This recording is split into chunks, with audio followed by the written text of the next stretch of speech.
Chapter 19. In those days, when there was no king in Israel, a certain Levite was sojourning in the remote parts of the hill country of Ephraim, who took to himself a concubine from Bethlehem in Judah. And his concubine was unfaithful to him, and she went away from him to her father's house at Bethlehem in Judah, and was there some 4 months. Then her husband arose and went after her to speak kindly to her and bring her back. He had with him his servant and a couple of donkeys, and she brought him into her father's house. And when the girl's father saw him, he came with joy to meet him. And his father-in-law, the girl's father, made him stay, and he remained with him 3 days. So they ate and drank and spent the night there. And on the 4th day they arose early in the morning, and he prepared to go. But the girl's father said to his son-in-law, "Strengthen your heart with a morsel of bread, and after that you may go." So the two of them sat and ate and drank together. And the girl's father said to the man, "Be pleased to spend the night, and let your heart be merry." And when the man rose up to go, his father-in-law pressed him, till he spent the night there again. And on the 5th day he arose early in the morning to depart. And the girl's father said, "Strengthen your heart, and wait until the day declines." So they ate, both of them. And when the man and his concubine and his servant rose up to depart, his father-in-law, the girl's father, said to him, "Behold, now the day has waned toward evening. Please spend the night. Behold, the day draws to its close. Lodge here and let your heart be merry, and tomorrow you shall arise early in the morning for your journey and go home." But the man would not spend the night. He rose up and departed, and arrived opposite Jebus, that is, Jerusalem. He had with him a couple of saddled donkeys, and his concubine was with him.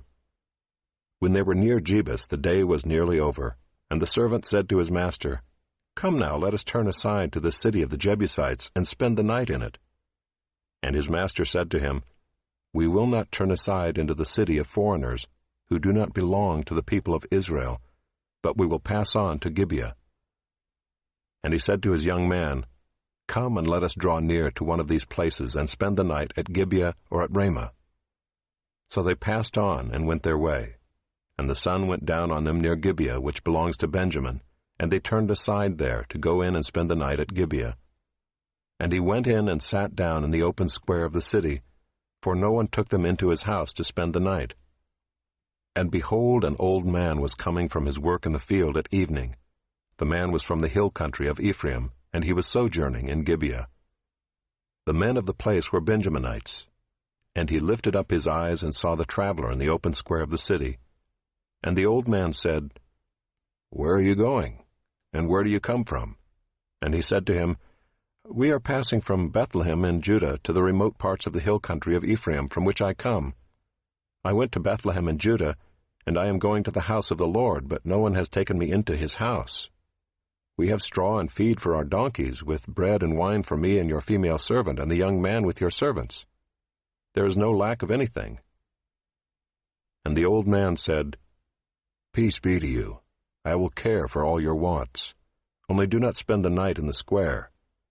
So he brought him into his house and gave the donkeys feed, and they washed their feet and ate and drank. As they were making their hearts merry, behold, the men of the city, worthless fellows, surrounded the house, beating on the door. And they said to the old man, the master of the house, "Bring out the man who came into your house, that we may know him." And the man, the master of the house, went out to them and said to them, "No, my brothers, do not act so wickedly. Since this man has come into my house, do not do this vile thing. Behold, here are my virgin daughter and his concubine. Let me bring them out now. Violate them and do with them what seems good to you, but against this man do not do this outrageous thing." But the men would not listen to him. So the man seized his concubine and made her go out to them. And they knew her and abused her all night until the morning. And as the dawn began to break, they let her go. And as morning appeared, the woman came and fell down at the door of the man's house where her master was, until it was light.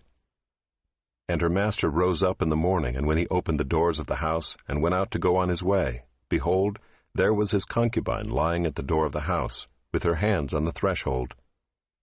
He said to her, "Get up, let us be going." But there was no answer. Then he put her on the donkey, and the man rose up and went away to his home. And when he entered his house, he took a knife, and taking hold of his concubine, he divided her limb by limb into 12 pieces, and sent her throughout all the territory of Israel. And all who saw it said, "Such a thing has never happened or been seen from the day that the people of Israel came up out of the land of Egypt until this day.